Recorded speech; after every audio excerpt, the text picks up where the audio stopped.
नमस्कार बच्चों, कैसे हो आप सब। मैं राज सर आपका स्वागत करता हूं बेटा अपने नए टॉपिक। आज हम बात करेंगे थ्योरम 6.7। पिछली क्लास में आपको याद है कि हमने थ्योरम 6.1 किया था और जो मैंने आपको कहा था बहुत ज़्यादा इंपॉर्टेंट है, एग्जाम में बहुत ज़्यादा आता है। थ्योरम की डेफिनेशन भी आपको बताई थी, थ्योरम होता क्या है। आज आपके चैप्टर 6 का जो लास्ट थ्योरम है, थ्योरम 6.7, मैंने आपको पिछली क्लास में बताया था कि इस चैप्टर में दो थ्योरम है जो बहुत ज़्यादा इंपॉर्टेंट है, जो आपको करके ही जाना है किसी भी हालत में, क्योंकि बहुत ज़्यादा एग्जाम में आता है। तो आज हम बात करेंगे थ्योरम 6.7, जिसको हम शॉर्ट में एंगल सम प्रॉपर्टी भी बोलते हैं। ठीक है, तो पहले जान लेते हैं थ्योरम होता क्या है। हालांकि मैं बता चुका हूं, फिर भी आपको बताता हूं बेटा थ्योरम क्या होता है। थ्योरम एक स्टेटमेंट होती है जिसको हमें प्रूफ करना होता है। जैसे हम कोर्ट में जाते हैं ना, और कोई घटना हो जाती है, उसको क्या करना होता है, प्रूफ करना पड़ता है कि भाई ये जो हुआ है वो सही है। तो इसी प्रकार थ्योरम एक स्टेटमेंट होती है जिसको हमें प्रूफ करना पड़ता है। तो जिस स्टेटमेंट को हमें प्रूफ करना होता है उसको हम थ्योरम कहते हैं, उसको हम हिंदी में प्रमेय कहते हैं। कोई स्टेटमेंट हमें दी होती है, उसको हमें प्रूफ करना होता है कि ये स्टेटमेंट सही है, उसको हम प्रमेय या थ्योरम कहते हैं बेटा। तो चलिए स्टार्ट करते हैं एंगल सम प्रॉपर्टी वाला थ्योरम। ये थ्योरम आपका 6.7 है। इसमें आपको क्या प्रूफ करना है, क्वेश्चन ये है बेटा, the sum of the angles of a triangle. आप जानते हो ट्रायंगल के अंदर 3 एंगल होते हैं, त्रिभुज के 3 कोण होते हैं, एबीसी 3 एंगल होंगे। इन तीनों का जो सम है वो 180 है, ये आपको प्रूफ करना है। हालांकि आप ये बहुत छोटी क्लास से जानते हो कि किसी भी ट्रायंगल का जो 3 एंगल है उन सबका जो सम होता है वो 180 होता है। लेकिन आज आपको प्रूफ करना है, ये चीज आपको सिद्ध करके देना है कि वाकई में 180 होगा। ये तो हम बोल देते ना कि तीनों एंगल का सम 180 होगा, क्यों भाई, आपके पास प्रूफ क्या है। तो आज हम प्रूफ देंगे कि वाकई में किसी भी ट्रायंगल के जो 3 एंगल होंगे, इन तीनों एंगल का जो सम होगा वो 180 होगा। तो सबसे पहले बच्चों आप एक डायग्राम बनाओगे। सिंपल, आपको एक ट्रायंगल बनाना है। ठीक है, इसका नाम रख लो, आप अपने अकॉर्डिंग नाम रख लो। मैं इसका नाम रख लेता हूं ए, बी और सी। ये एक ट्रायंगल है और मुझे प्रूफ करना है कि एंगल ए, एंगल बी और एंगल सी, ये जो 3 एंगल हैं, एक का नाम है बेटा एंगल ए, एक है आपका एंगल बी और एक है बच्चों आपका एंगल सी। हमें प्रूफ करना है कि इन तीनों एंगल का जो सम होगा वो 180 होगा। डायग्राम आपको नहीं देगा, मैं पिछली बार भी बता चुका हूं। डायग्राम वगैरह नहीं देगा, आपको सिर्फ स्टेट में लिख के देगा कि सिद्ध करो कि त्रिभुज के तीनों कोनों का योग 180 होता है। हिंदी में क्या बोलते हैं, सिद्ध कीजिए कि त्रिभुज के तीनों कोनों का योग 180 होता है, कि तीनों एंगल का सम 180 होता है। तो सबसे पहला काम है आपको डायग्राम बनाना है। साफ सुथरा एक क्लियर डायग्राम आपको बनाना है। ये डायग्राम बना लिया आपने, ठीक है बेटा। डायग्राम बनाने के बाद आपको पिछले क्वेश्चन में बताया था, सबसे पहले बेटा लिखते हैं गिवन, हिंदी बोलते हैं बेटा दिया है। तो हमें क्या दिया हुआ है, हमें एक ट्रायंगल दिया हुआ, हमें एक ट्रायंगल दिया हुआ है जिसका नाम है ए बी सी। तो गिवन में केवल एक चीज आएगी, क्या, ट्रायंगल ए बी सी, बस हो गया। हमें एक ट्रायंगल दिया हुआ है जिसका नाम है एबीसी, ए बी सी, हमें एक ट्रायंगल दिया हुआ है। तो गिवन में आएगा ट्रायंगल एबीसी, कि मुझे एक ट्रायंगल एबीसी गिवन है। सेकंड स्टेप आता है, आपको याद होगा मैंने बताया था, सेकंड स्टेप होता है टू प्रूव, कि हमें प्रूफ क्या करना है। हम प्रूफ क्या करने वाले हैं, हम क्या प्रूफ करेंगे, टू प्रूव। तो प्रूफ करेंगे कि इन तीनों का जो सम है वो 180 होता है। हिंदी में लिखोगे बेटा सिद्ध करना है। हिंदी में क्या लिखोगे, सिद्ध करना है। हमें यह सिद्ध करना है कि तीनों एंगल का सम जो है वो 180 होगा। It means angle A plus angle B plus angle C, इन तीनों का सम जो है वो 180 आना चाहिए। तीनों एंगल का सम 180 आना चाहिए, ये हमें प्रूफ करना है। इस क्वेश्चन में बच्चों हमें एक और स्टेप लगाना पड़ेगा, उसको बोलते हैं हम कंस्ट्रक्शन। इस क्वेश्चन के अंदर, इस थ्योरम के अंदर आपको एक स्टेप लगाना पड़ेगा कंस्ट्रक्शन, जिसको बोलते हैं रचना। इसमें आपको कंस्ट्रक्शन करना पड़ेगा, रचना करना पड़ेगा। क्या करना पड़ेगा, जो पॉइंट ए है यहां से एक पैरेलल लाइन खींचना पड़ेगा, बीसी के पैरेलल। ये जो बीसी लाइन है ना, इस बीसी के पैरेलल एक लाइन खींचना है ए पर। तो हम क्या करेंगे, स्केल लेंगे। मैं भी ले लेता हूं, मेरे पे भी स्केल है, मैंने भी स्केल ले लिया। ठीक है, आ जाओ भाई स्केल आ जाओ, अभी मेरा भी स्केल आ जाएगा। जैसे ही आप स्केल लोगे उसके बाद आपको पॉइंट ए से एक लाइन खींचनी है, सिंपल। तो चलिए, पता नहीं स्केल आ नहीं रहा, कोई दिक्कत हो गया, मैं लाइन खींच देता हूं। ए से आपको एक लाइन खींचना है, ये आपने लाइन खींच दिया। ठीक है, ए के जो बीसी के पैरेलल हो, बीसी के पैरेलल, बीसी के पैरेलल, पैरेलल बताया था ना, आमने सामने, एक लाइन खींच दो। इसका नाम रख दो पी और इसका नाम रख दो क्यू। अब आया स्केल, देखो जी स्केल अब आया, हमें जरूरत ही नहीं, अब हम पहले खींच चुके हैं, हटा दिया मैंने, ठीक है बेटा। एक क्यू, हमने एक लाइन खींच दी बीसी के पैरेलल, जिसका नाम रख दिया पी क्यू। आमने सामने ध्यान देखो, इसका नाम है बीसी और आपने जो लाइन खींचा उसका नाम है पी क्यू। तो कंस्ट्रक्शन में क्या लिखेंगे कि हमने ड्रॉ करा है, हमने क्या ड्रॉ करा है, हमने बीसी के पैरेलल एक लाइन ड्रॉ किया जिसका नाम है पी क्यू। बीसी के पैरेलल एक लाइन ड्रॉ किया जिसका नाम है पी क्यू। हिंदी में क्या लिखोगे, बीसी पैरेलल पी क्यू खींची, हिंदी में लिखोगे खींची, ड्रॉ खींची। इंग्लिश में क्या लिखोगे, draw BC parallel P Q, और हिंदी में क्या लिखोगे, बीसी पैरेलल पी क्यू खींची, यानी बीसी के पैरेलल हमने पी क्यू खींची। जो बीसी लाइन थी ना नीचे वाली, ये जो नीचे वाली लाइन है बीसी, इसके पैरेलल हमने एक पी क्यू खींच ली, ठीक है बेटा। इससे क्या फायदा होगा ये अभी आपको दिख जाएगा, सुनिए। अब आप इनका नाम रख दो, इसका नाम रख दो एंगल 1 और इसका नाम रख दो एंगल 2, बस इन दोनों की जरूरत पड़ेगी। इसका नाम रख देंगे बेटा एंगल 1, इसका नाम रख देंगे एंगल 2, इसका नाम तो आपको पता है, बीच वाले का नाम एंगल ए है तो जरूरत ही नहीं है।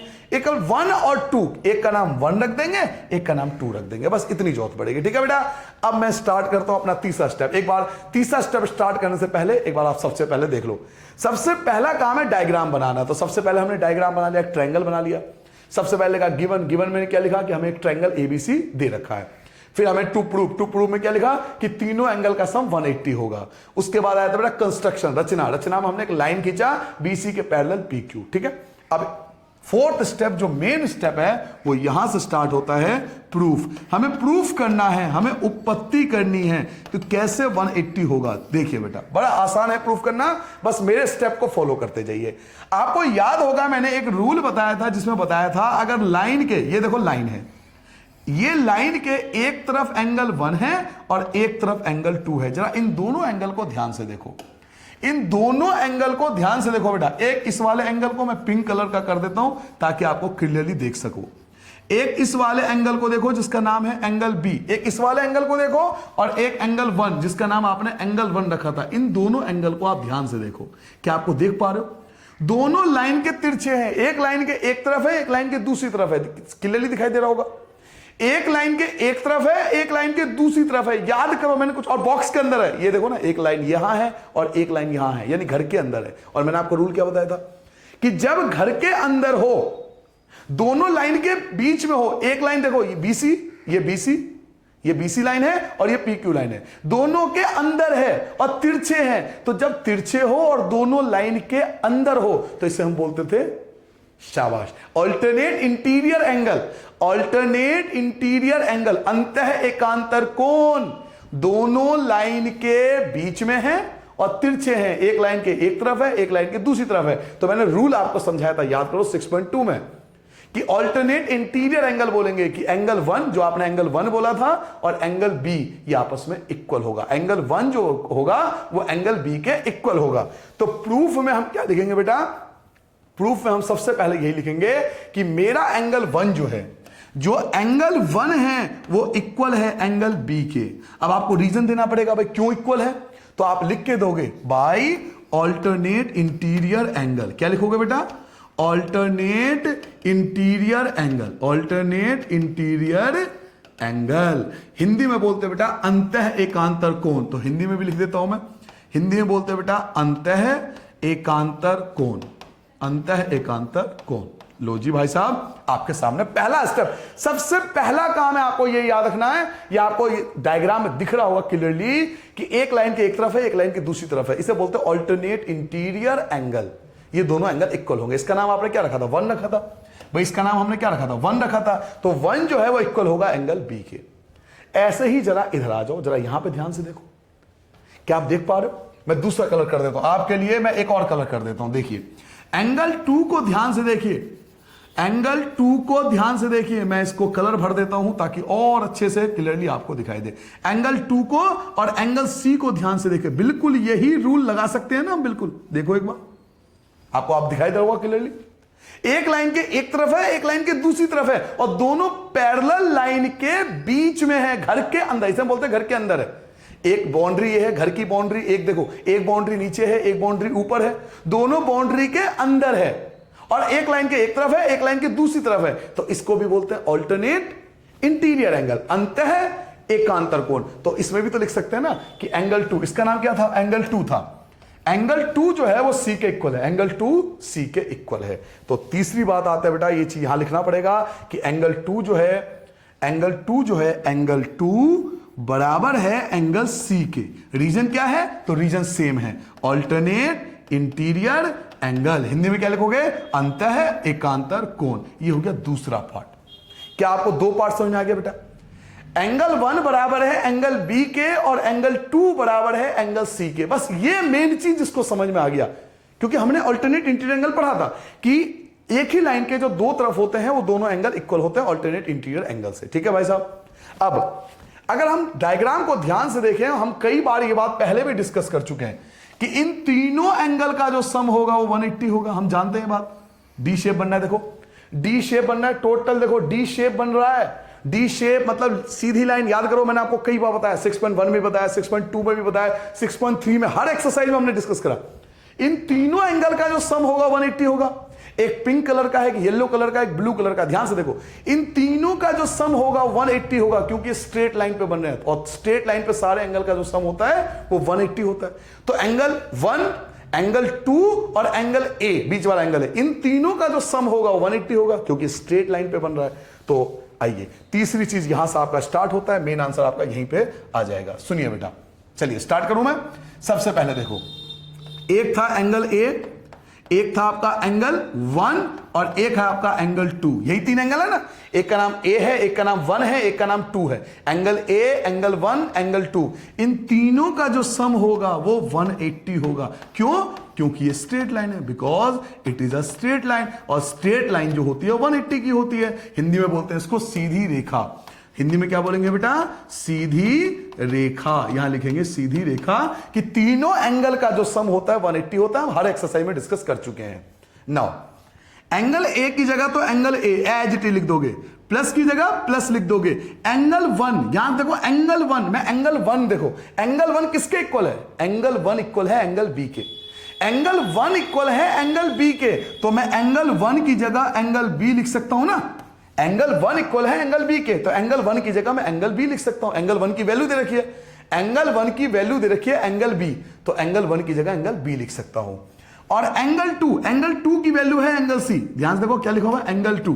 और एंगल 2 की जो वैल्यू है एंगल सी है, तो एंगल 2 की जगह एंगल सी इक्वल टू 180। ध्यान से देखो, आपका आंसर बच्चों आ चुका है, आपने प्रूफ कर दिया। ये रहा आपका answer, angle A plus angle B plus angle C equal to 180। देखो 4 लाइन में 1 2 3 4 4 लाइन में आंसर आ गया। और ये 3 से 4 मार्क्स का एग्जाम में आता है। तो आप समझ सकते हो कितना इजी है और इजीली सीखा जा सकता है। एक बार दोबारा देख लो थ्योरम हमने कैसे प्रूव किया।